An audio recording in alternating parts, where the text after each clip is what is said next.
La Terre est une merveille, une planète animée par le travail incessant de forces puissantes. Elles ont façonné de vastes étendues que nous avons investies, nos continents. Chacun d'entre eux est unique et marque de son empreinte ceux qui y vivent.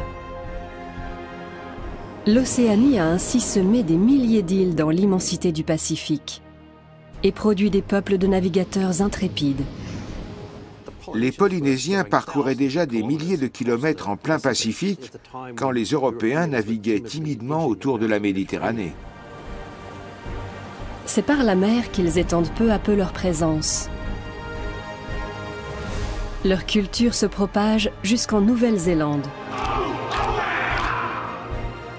Longtemps, des vents redoutables empêchent toute implantation humaine dans cette partie isolée du monde. Un peu plus au nord, l'Australie est le plus sec des territoires habités.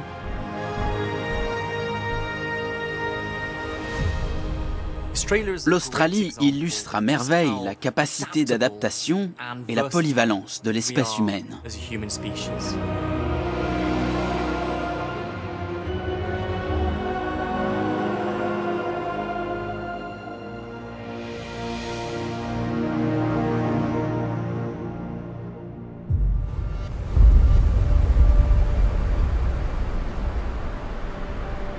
La formation des continents nécessite des forces phénoménales.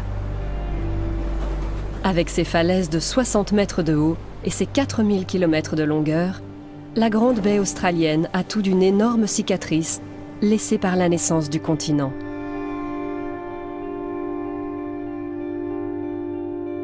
Ces roches conservent les traces d'un passé lointain. Des Glossoptéris, sorte de fougères fossilisées qui émet la chaleur et les latitudes tropicales.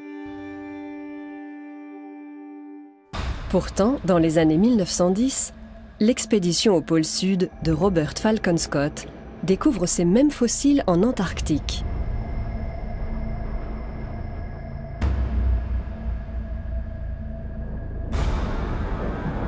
L'Antarctique et l'Australie. Deux continents frères qui ne sauraient être plus différents l'un de l'autre. De nos jours, 2600 km de mer les séparent. Mais il y a 50 millions d'années, ils sont encore reliés par une étroite bande de terre qui finit par céder en raison de puissants mouvements dans le manteau de notre planète. Poussés par les courants marins, l'Australie et l'Antarctique dérivent en direction opposée. L'Antarctique, vers le sud, où il se couvre de glace. L'Australie, vers le nord et la chaleur des tropiques. Au large de sa côte septentrionale, se forme la Grande Barrière de Corail, le plus vaste récif corallien de la planète. Les organismes délicats qui la composent ont besoin d'eau à une certaine température. Les conditions ont longtemps été idéales pour eux au large de l'Australie. À présent, le changement climatique menace la biodiversité qui a mis des millions d'années à se constituer. Isolée du reste du monde, la faune australienne se développe sans concurrence ni prédateurs venus d'ailleurs. Les espèces ont tout loisir de s'adapter aux conditions climatiques locales. Une famille va ainsi particulièrement se diversifier, celle des marsupiaux, qui comprend kangourous, wombat ou encore koala. Mais cette masse continentale très plate est balayée par des vents chauds qui soulèvent du sable. Et celui-ci étouffe peu à peu la végétation.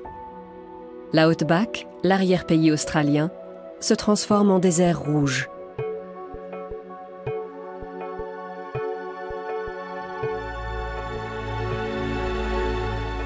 Au fil du temps, les intempéries érodent la roche jusqu'à dégager un imposant relief de 348 mètres de haut, Ayers Rock.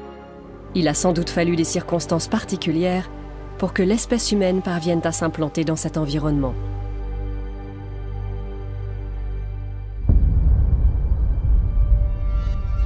On ignore précisément comment sont arrivés les premiers habitants. Peut-être par une voie de passage apparue entre l'Asie et l'Australie à la faveur de la dernière glaciation. Le niveau de la mer, très bas, aurait ensuite permis aux populations de parcourir à pied les quelques 160 km séparant alors la Papouasie-Nouvelle-Guinée du continent encore inhabité. Il ne faut pas imaginer nos ancêtres, les yeux tournés vers l'horizon, qui seraient un beau jour partis à l'aventure. On a plutôt affaire à une dispersion de population. Il s'agissait de chasseurs-cueilleurs qui se déplaçaient pour se nourrir. Les groupes humains sont devenus plus grands, ce qui les a incités à rechercher de nouvelles régions moins peuplées au fil des générations. À partir de la côte, certains poursuivent leur route vers le nord-ouest de l'Australie. Chaque kilomètre leur réserve de nouveaux défis. Ce parcours semé d'embûches fait partie de la mythologie complexe des aborigènes, appelée le temps du rêve.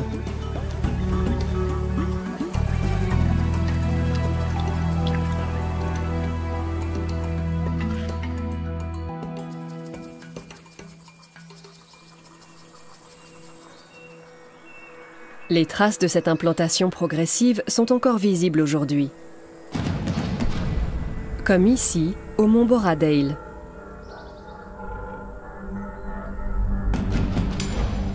Ces peintures rupestres, les plus anciennes du continent, témoignent des difficultés rencontrées par les populations préhistoriques et des solutions trouvées pour y remédier.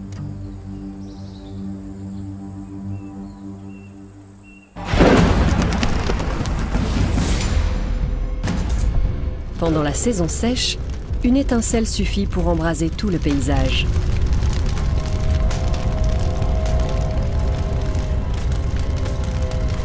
Les feux de brousse appartiennent eux aussi à l'histoire du peuplement de l'Australie.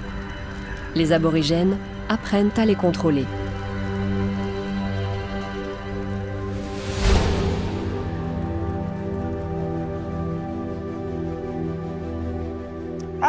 Notre peuple s'occupe de ces terres depuis la nuit des temps. Et il en va de notre responsabilité, puisque nous sommes nés ici.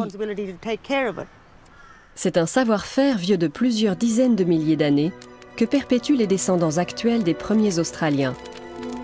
Les gardes forestiers ont recours à un brûlis ciblé et préventif, leur permettant de dégager le sol et d'éviter la propagation incontrôlée des incendies.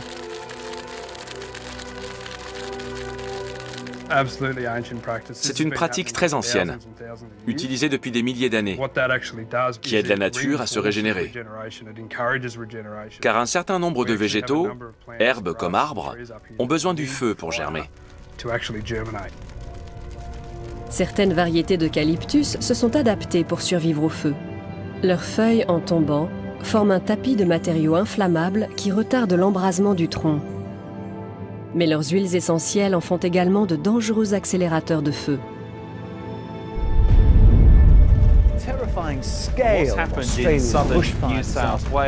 Sous l'effet du changement climatique, l'Australie est aujourd'hui plus sèche que jamais, avec des conséquences dramatiques. Chaque année, les incendies détruisent des étendues de plus en plus vastes, surtout dans le sud.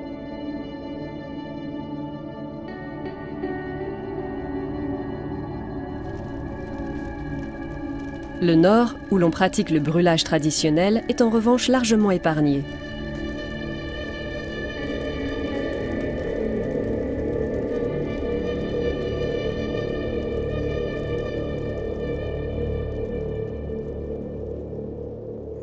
Si l'Australie connaît ces terribles feux de brousse depuis quelques années, c'est peut-être parce qu'on a renoncé par endroits à une gestion active des forêts, faisant appel au savoir des aborigènes. Si tu prends soin de ton pays, il prendra soin de toi. Pour préserver notre environnement et notre peuple, nous devons continuer à transmettre notre culture et notre langue aux plus jeunes. Leur montrer comment s'occuper de la terre et leur apprendre ce qui nous lie à elle, puisque nous croyons qu'elle est à l'origine de notre vie. Les autochtones ont trouvé dans le bush des ressources très utiles.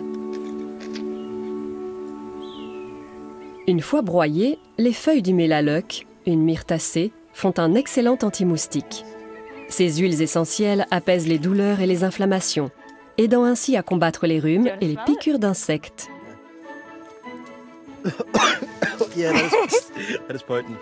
Les aborigènes ont également découvert un super aliment. Petit, discret, mais plein d'énergie. Les gens sont toujours surpris de voir à quoi ressemble la pomme de terre sauvage. Ils l'imaginent plus volumineuse. Goûte. T'en dis quoi? Ça a le goût d'une patate crue, avec un peu de terre. Tu enlèves les graines et tu les répands. Comme ça, la plante se régénère et continue à pousser. Beaucoup de connaissances ancestrales ont cependant été perdues.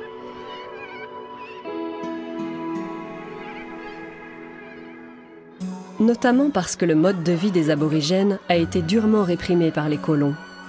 On parle des générations volées, un chapitre particulièrement sombre de l'histoire australienne.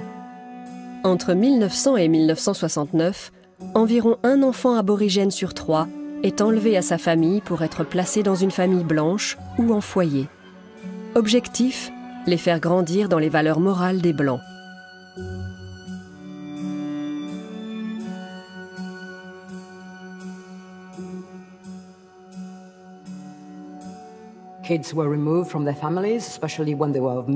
On a arraché des enfants à leur famille, en particulier des petits métis nés de couples mixtes.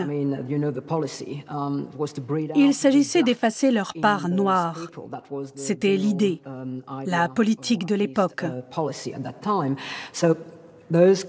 Ces enfants ont donc été confiés à des familles blanches, surtout dans le sud, et ont dû apprendre à vivre comme des Blancs. C'est ainsi qu'ils ont perdu tout contact avec leur héritage culturel.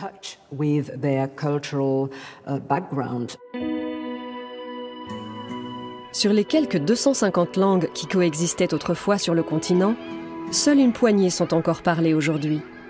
De nombreux aborigènes vivent en marge de la société. Leur peinture à point rencontre un grand succès auprès des touristes. Traditionnellement, l'art est une façon pour les autochtones de synthétiser leurs connaissances ancestrales, y compris celles qui leur ont permis de rendre habitable le territoire le plus sec de la planète. Car ce que l'on appelle le centre rouge de l'Australie est un milieu particulièrement hostile. Plusieurs années peuvent s'écouler sans précipitation. En été, la région est une fournaise.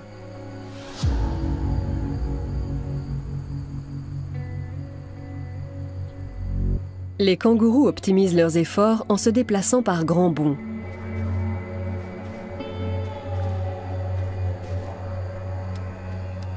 Le désert regorge d'animaux venimeux. Ici, les proies sont rares. Une morsure ou une piqûre doivent être fatales du premier coup.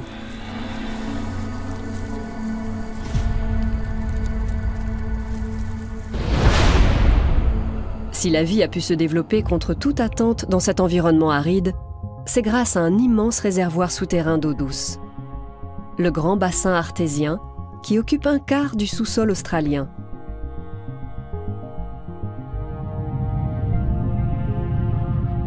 Ces couches alternées de grès poreux et de sédiments imperméables forment l'équivalent d'une gigantesque éponge.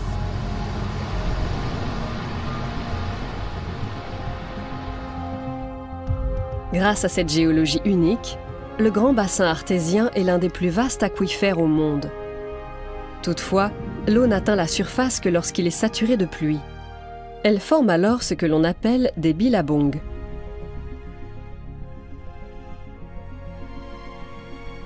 C'est le nom donné par les autochtones à ces étendues d'eau salvatrices.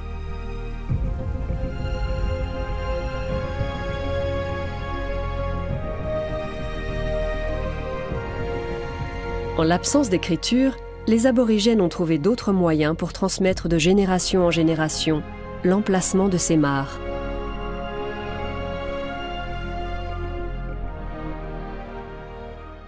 L'espèce humaine accumule un capital culturel nécessaire à son adaptation. Cela nous permet de transmettre des savoir-faire vitaux pour survivre dans un environnement donné. Les aborigènes en sont un exemple bien connu. Les peuples aborigènes forment des clans nomades pouvant compter une cinquantaine de membres.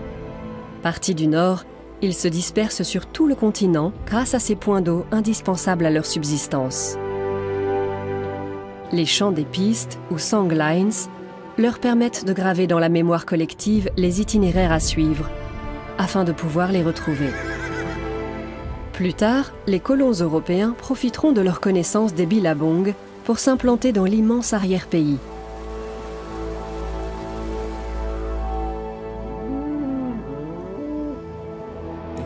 Le ranch Mount Redock occupe un terrain de 140 km de long sur 20 de large pour un cheptel de 6000 têtes.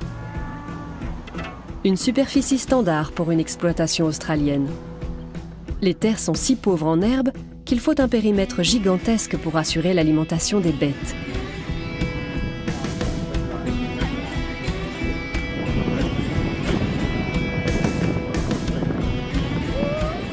Maintenir la cohésion du troupeau n'est pas sans risque pour les éleveurs.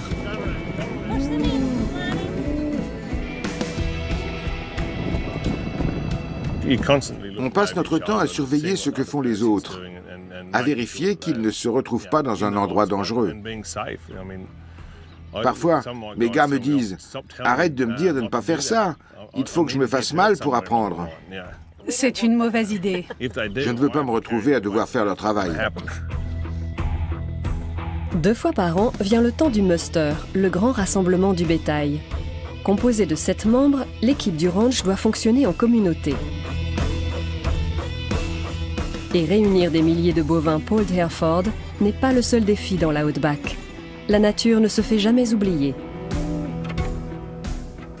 Il fait très chaud ici. Alors on doit vérifier les conduites et l'approvisionnement en eau. Chaque jour réserve des surprises et il faut faire avec. Une conduite éclate, on part la réparer et voilà. C'est plus facile en ville. Mais on a grandi comme ça. C'est l'existence qu'on a toujours voulu mener.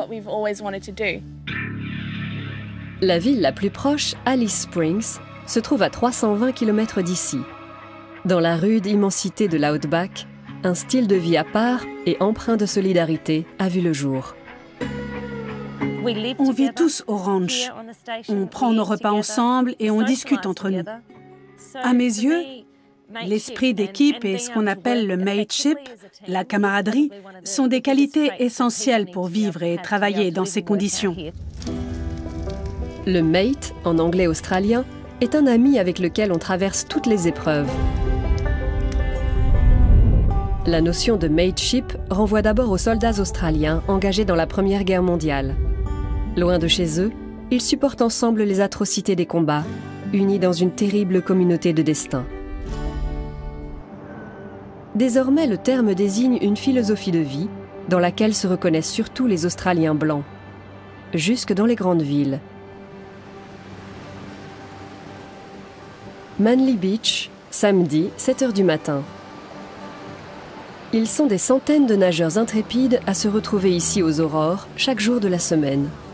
Ce qui les attire ici va bien au-delà de l'aspect sportif.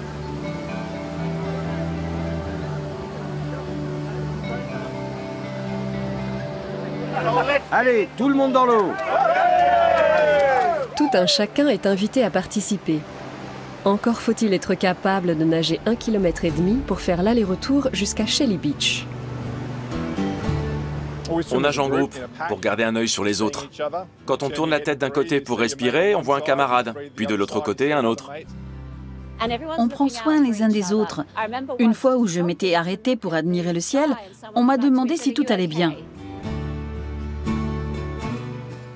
On a des participants de tous les horizons. Une fois en maillot de bain, on est tous pareils. On rigole bien. Et on se dit qu'on est une belle bande de dingos. Cette activité nous a permis de nouer des liens très forts. J'aime ça.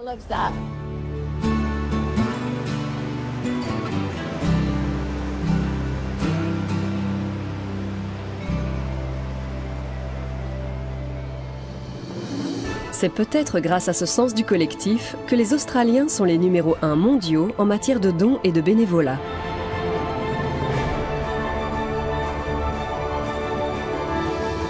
Face à une nature hostile, la solidarité est vitale.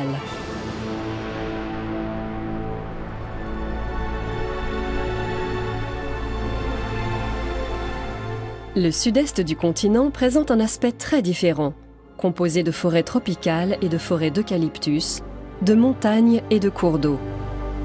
La cordillère australienne, qui épouse le tracé du littoral, en forme l'épine dorsale. Il y a plus de 300 millions d'années, cette région côtière plate a formé des plis de 2000 mètres de hauteur. Une altitude suffisante pour représenter une barrière climatique.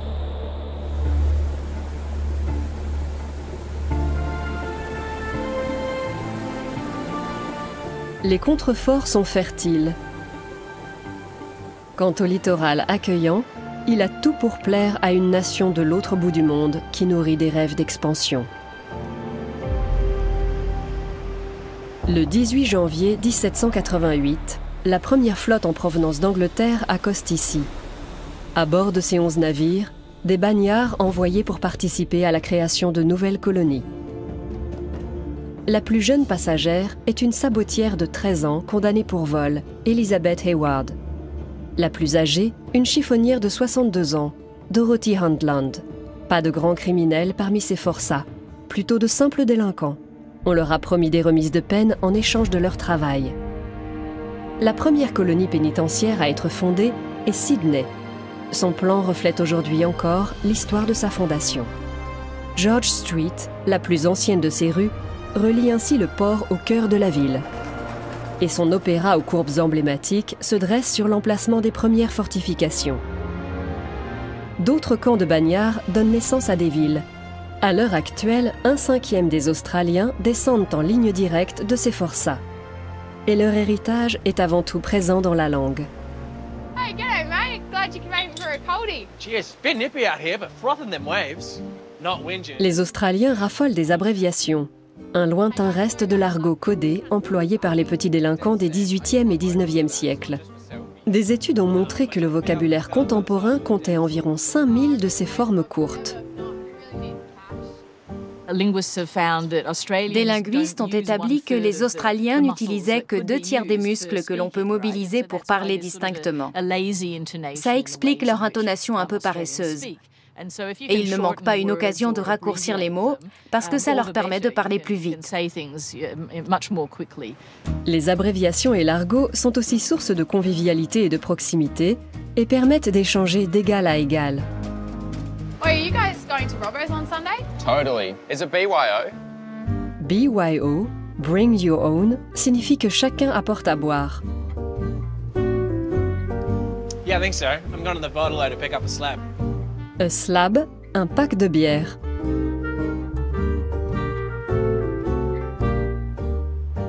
Yeah, no, I'll whack a few in the esky as well. Esky, pour Esquimau, désigne une glacière.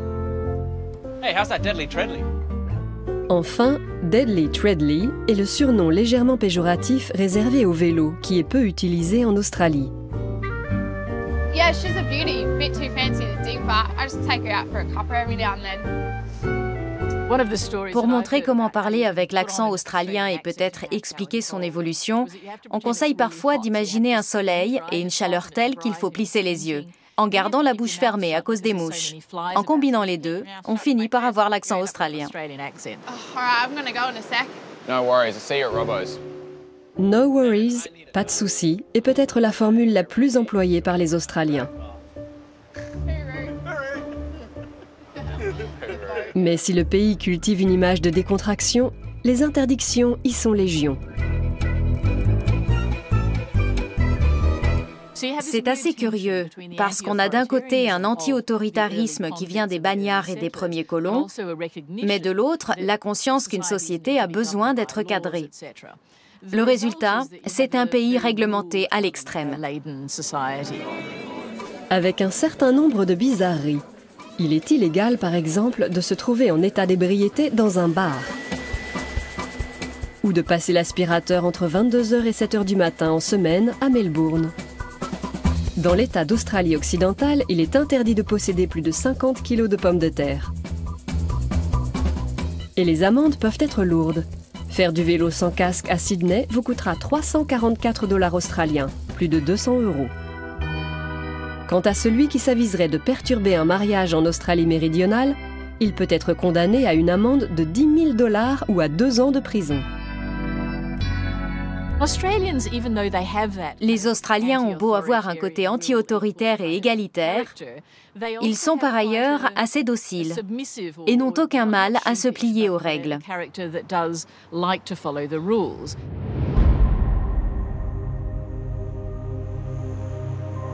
Outre sa nature hostile, c'est le sous-sol du continent australien qui a façonné son destin. L'Outback recèle des réserves de minerais, de zinc et surtout d'uranium très probablement supérieurs aux besoins mondiaux des 100 prochaines années au rythme actuel de consommation. Dans la mine de Coober Pedy, on extrait l'un des produits d'exportation phares du pays, l'opale. L'Australie couvre 97% de la demande mondiale de cette pierre précieuse utilisée en joaillerie. Le poids économique du charbon est plus déterminant encore. Voilà 3 décennies que ce secteur dope la croissance australienne, surtout grâce à la forte demande chinoise de matières premières. Pour comprendre la présence de ces richesses, il faut plonger dans les entrailles de la Terre. Depuis la formation de notre planète il y a plus de 4,5 milliards d'années, des minéraux et des métaux se sont déposés sous sa surface. Leur répartition suit des règles qui restent pour partie une énigme. De tous, c'est l'or qui nourrit le plus les fantasmes. La découverte de gisements aurifères a profondément marqué l'histoire de la société australienne. En 1851, un prospecteur anglais découvre une pépite d'or de près de 60 grammes dans un affluent de la rivière Macquarie, en Nouvelle-Galles du Sud. Au cours des 2 décennies qui suivent, le nombre d'immigrés volontaires qui gagnent le continent dépasse pour la première fois celui des forçats. D'ailleurs, les convois pénitentiaires sont bientôt supprimés. L'Australie devient un nouvel Eldorado. Mais cette ruée vers l'or a une face sombre. On fait venir des dizaines de milliers d'ouvriers chinois pour exploiter les filons. Ils travaillent en équipe et ne s'arrêtent pas le dimanche, contrairement aux chrétiens.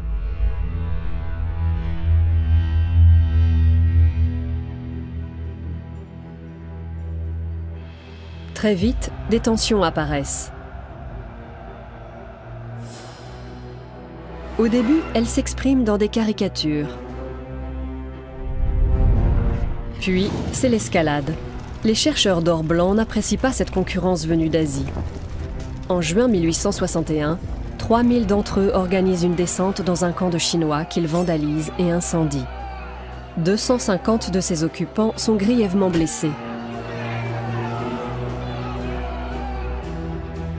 Par peur d'un retour de bâton, le gouvernement s'empresse de restreindre l'accès au pays aux candidats chinois à l'immigration. Un pas supplémentaire est franchi à l'aube du XXe siècle.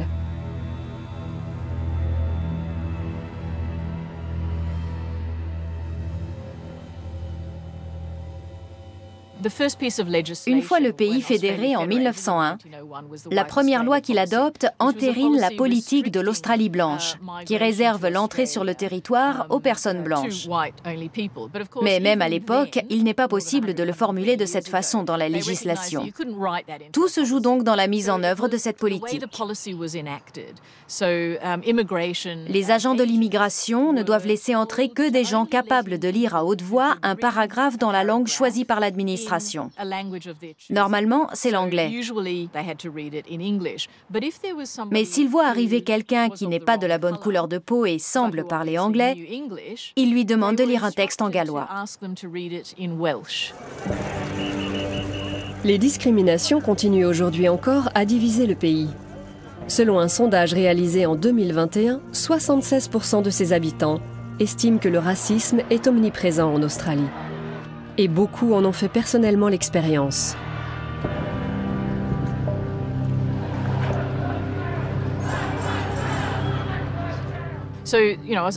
L'Australie aime les immigrés, du moment qu'elle peut fixer les conditions de leur entrée. Nous avons certes des politiques dites multiculturelles, et c'est une source de fierté pour les Australiens, une part de leur identité. Mais au fond, nous ne recherchons pas tant que ça la diversité culturelle. C'est essentiellement de l'affichage. L'idée d'un melting pot culturel ou d'un multiculturalisme reste très théorique. Dans les faits, c'est l'assimilation qui prévaut. Une société fermée, fière de sa prospérité. Et un nombre d'habitants relativement faible face à de colossales ressources naturelles.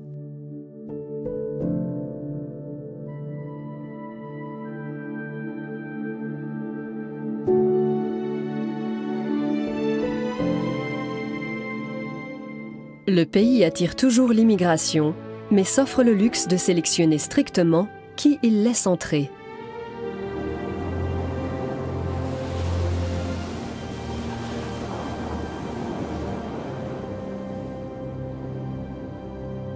Au nord-est de l'Australie commence l'antithèse absolue du territoire le plus aride du continent, l'Océanie insulaire, composée à 99,5% d'eau.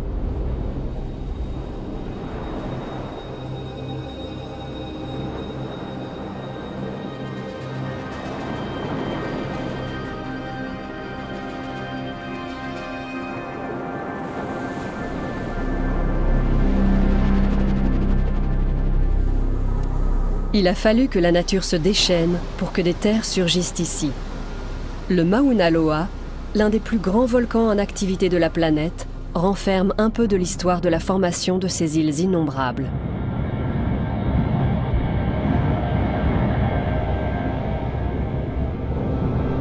Il y a environ 1 million d'années, il entre en éruption pour la première fois en même temps que 400 autres volcans. Ensemble, ils forment la ceinture de feu du Pacifique, au contact des plaques australiennes et pacifiques.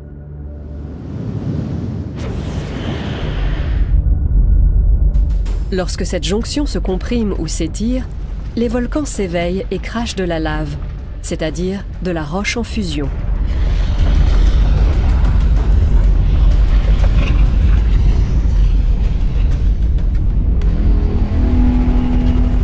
Ils donnent ainsi naissance à de nouveaux archipels depuis des millions d'années.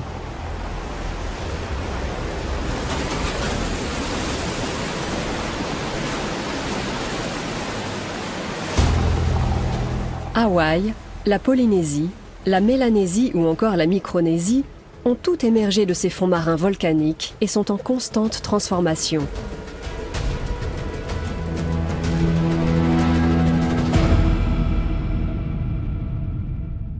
Plus de 7500 îles parsèment ainsi une étendue d'eau couvrant 160 millions de kilomètres carrés.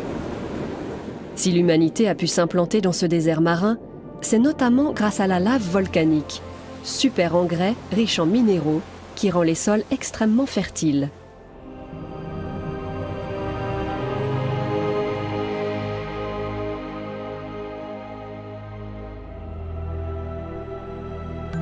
Mais il lui a fallu aussi de l'eau douce.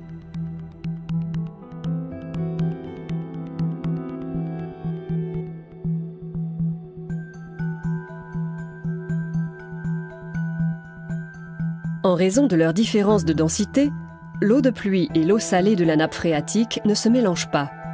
L'eau douce reste en surface. Elle peut ainsi être puisée pour la consommation ou l'irrigation des cultures. Elle reste néanmoins rare. C'est peut-être ce qui explique le développement de sociétés très hiérarchisées sur ces îles éparses. L'autorité des chefs de clan assure une répartition équitable des maigres ressources. Lorsqu'un clan devient trop important, il doit partir à la conquête d'une nouvelle île. Cette expansion est rendue possible par une invention géniale. 2 pirogues, reliées par des pièces de bois transversales. Le nom que nous donnons aujourd'hui à cette embarcation vient de deux mots tamouls, kata, le lien, et maram, le bois. Léger et facile à confectionner, le catamaran est dépourvu de quilles, navigue à plat et reste stable. Pour une embarcation à voile, sa vitesse est imbattable. C'est ainsi que les Polynésiens franchissent l'océan et rompent leur isolement. Mais la raréfaction des ressources n'est pas la seule raison qui pousse ces courageux navigateurs à s'aventurer dans le Pacifique.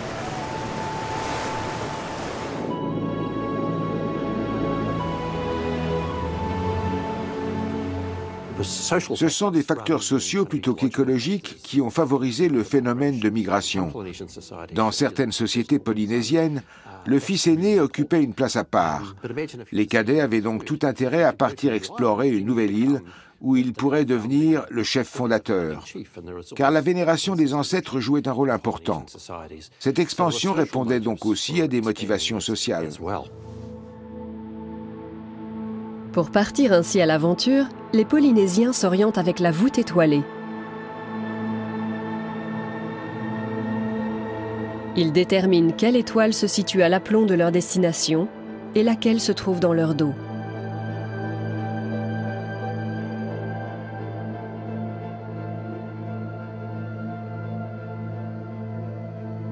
Au moyen d'une boussole stellaire à 32 points, les marins chevronnés parviennent ainsi à maintenir leur cap dans le Pacifique.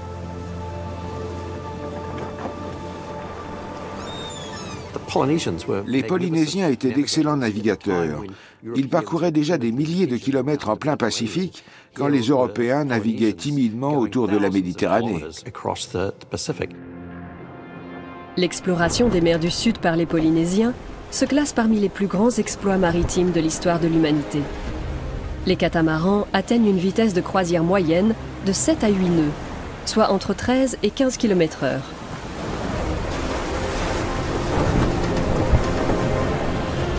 Aujourd'hui, à bord des navires de la Fondation Okeanos, ce sont d'autres intrépides qui suivent les traces de ces aventuriers du passé et perpétuent la tradition. En 1500 ans, les Polynésiens conquièrent un espace maritime de 70 millions de kilomètres carrés, presque autant que les continents africains et asiatiques réunis.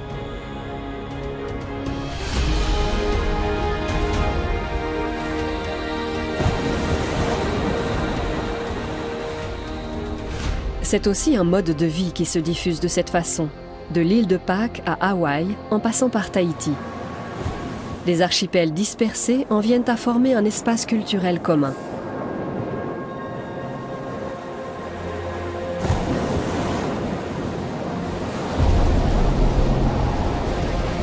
Voilà pourquoi l'on retrouve dans tout le Pacifique la forme originale d'un sport très à la mode depuis quelques décennies. Sur de simples planches, les Polynésiens affrontent des vagues de plusieurs mètres de haut, notamment lors des tempêtes hivernales. Le surf est né. En Polynésie, il est bien plus qu'un simple loisir. Il fait partie de la vie culturelle et spirituelle et donne lieu à des compétitions depuis plusieurs siècles. On ignore combien d'embarcations ont été mobilisées pour partir explorer les îles à partir de 1400 avant Jésus-Christ. Les historiens estiment toutefois que seul un bateau sur 10 est arrivé à destination. L'accueil réservé aux navigateurs rentrés sains et saufs est d'autant plus enthousiaste, aujourd'hui encore.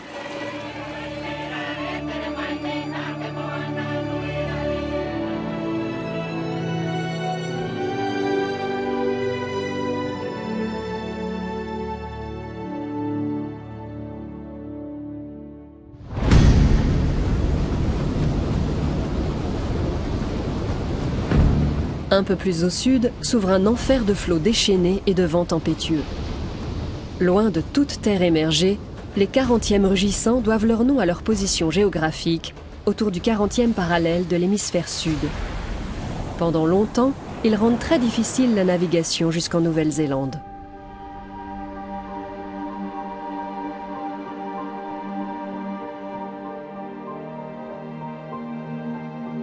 La percée a finalement lieu autour du XIIIe siècle de notre ère.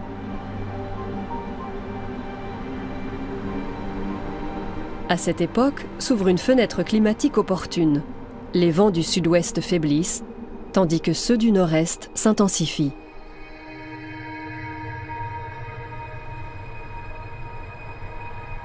Les Maoris, un peuple d'origine polynésienne, ont désormais littéralement le vent en poupe.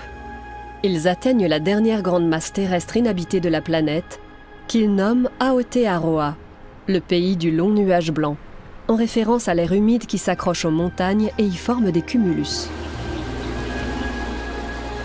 Cette humidité est propice à une flore et une faune luxuriantes, restées isolées pendant des millions d'années. En l'absence de grands mammifères, des oiseaux, comme les kiwis, ont pu se développer. Ils sont incapables de voler parce qu'ils n'en ont pas besoin. Pour la même raison, les moas, de grands oiseaux coureurs, sont des proies faciles. Les Maoris les chassent jusqu'à l'extinction. Et les groupes humains se battent aussi entre eux pour les ressources. Lorsque les Anglais veulent annexer la Nouvelle-Zélande au nom de la couronne britannique à partir de la fin du XVIIIe siècle, ils se heurtent à un adversaire aguerri.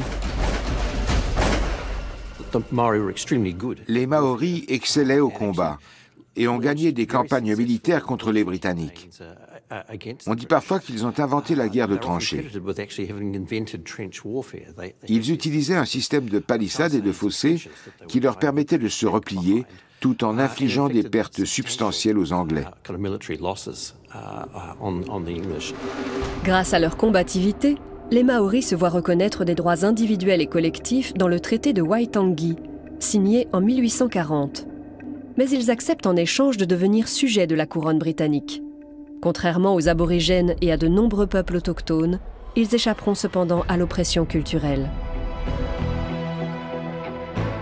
Dans la Nouvelle-Zélande contemporaine, l'héritage des Maoris reste très visible.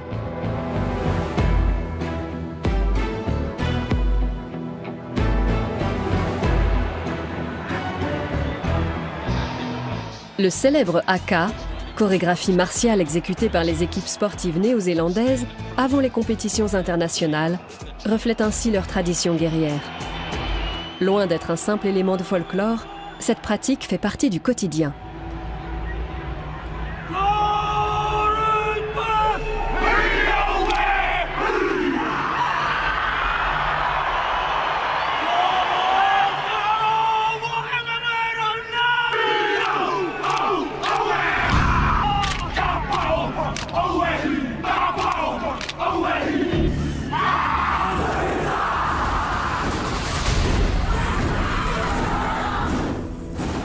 Les invités de marque sont eux aussi accueillis par un haka.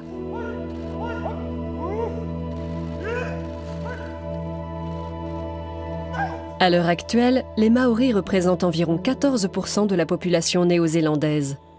Leur idiome, Te Reo Maori, est reconnu comme langue officielle aux côtés de l'anglais. Et cela n'a rien d'anecdotique. De plus en plus d'émissions de télévision sont par exemple bilingues. So one of our rangatira announced as Te Pou Whakarai o Aotearoa. Today we celebrate their lives. La langue est un trésor à chérir, et nous tenons beaucoup à la nôtre. Alors comment lui faire honneur? En l'utilisant. Depuis les années 1970, Te Reo est à nouveau enseigné dans les écoles. Une victoire acquise par la minorité maori, fière que son histoire et ses coutumes fassent partie intégrante du mode de vie néo-zélandais et ne soient plus relégués dans les livres d'histoire.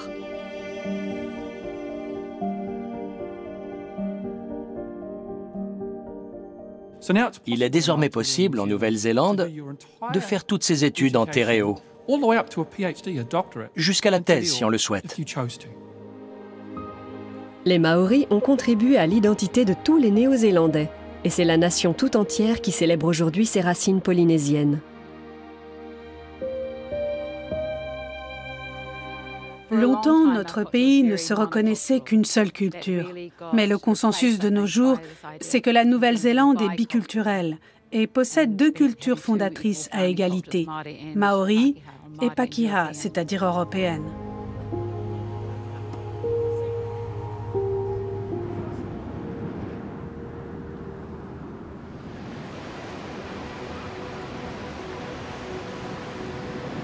Sur la côte est de la Nouvelle-Zélande, une richesse a longtemps suscité la convoitise de colons européens et américains, prêts à parcourir la moitié du globe pour venir s'en saisir.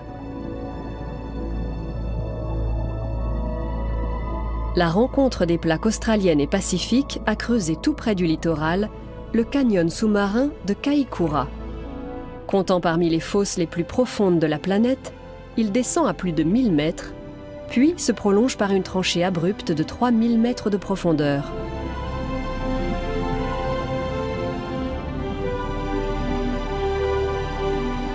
Ici, deux courants se rencontrent, l'un froid et l'autre chaud.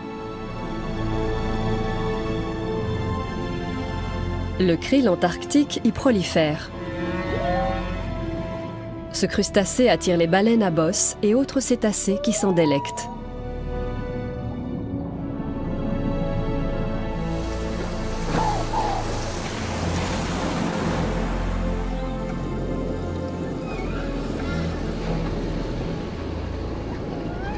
Aux yeux des colons, l'huile de baleine est une ressource inestimable. À l'heure de l'industrialisation, elle sert de lubrifiant pour les machines et de combustible pour les lampes. Malgré l'éloignement, des baleiniers britanniques, français, américains et canadiens affluent donc dès le début du XIXe siècle. Le massacre sanglant dure quelques décennies, jusqu'à ce que les rares cétacés survivants désertent les eaux néo-zélandaises. Une partie des navires repartent alors vers d'autres horizons, mais de nombreux colons restent sur place. La Nouvelle-Zélande souffre de son isolement géographique, à tel point que les transports de marchandises venues d'Europe n'arrivent souvent pas à destination. Là où le lointain voisin australien parvient encore à s'approvisionner, la Nouvelle-Zélande manque de tout.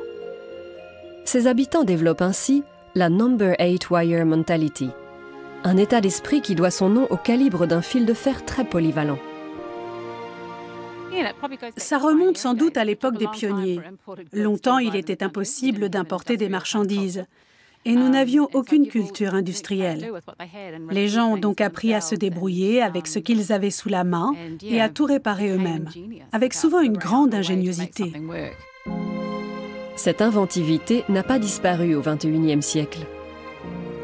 Si la Nouvelle-Zélande profite aujourd'hui de la mondialisation du commerce, les délais d'acheminement restent souvent dissuasifs et les solutions technologiques venues d'ailleurs ne sont pas toujours adaptées.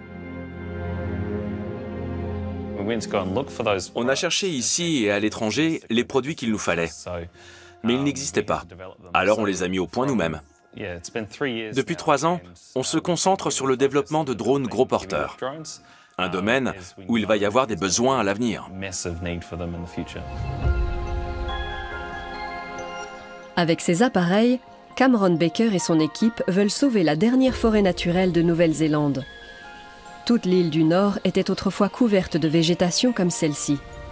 Il n'en reste aujourd'hui que quelques hectares, menacés par des parasites.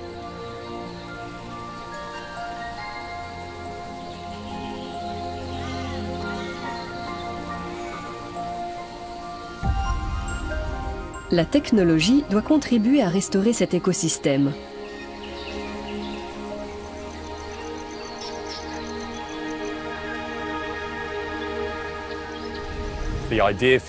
L'idée, c'est d'utiliser les drones pour reboiser les zones qui sont trop difficiles ou trop coûteuses à reboiser à la main. Il faut plusieurs jours pour planter un hectare et ça coûte des milliers de dollars. Avec des boules de semences larguées par un drone, on le fait en quelques minutes et pour 10 fois moins cher. L'équipe a déjà conçu une centaine de drones sur mesure pour presque autant d'utilisations différentes. Tous 100% kiwi, c'est-à-dire néo-zélandais.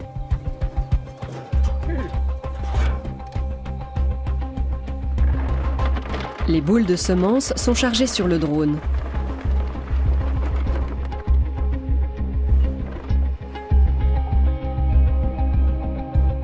L'appareil est piloté depuis le sol.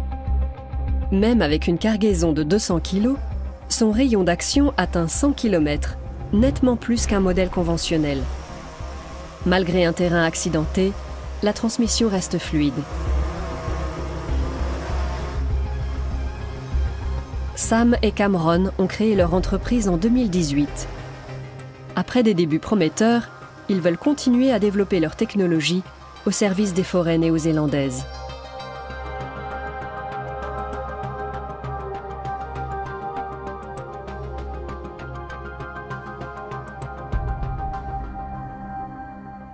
Les Kiwis, les Néo-Zélandais, ont la culture de la débrouille. Notre équipe d'ingénieurs est particulièrement douée pour sortir des sentiers battus. C'est précieux, parce qu'un grand nombre des problèmes qu'on rencontre en matière de protection de la nature nécessitent justement des solutions originales. Sur ce continent isolé, les habitants sont confrontés à des défis toujours plus grands.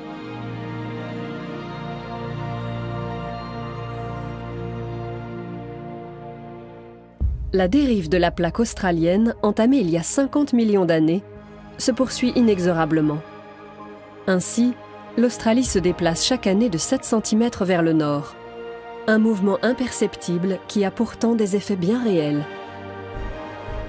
Périodiquement, il faut mettre à jour les données géographiques, sans quoi les routes côtières se retrouveraient dans la mer. L'Océanie demeure en constante mutation, travaillée par des forces colossales venues des profondeurs de la Terre.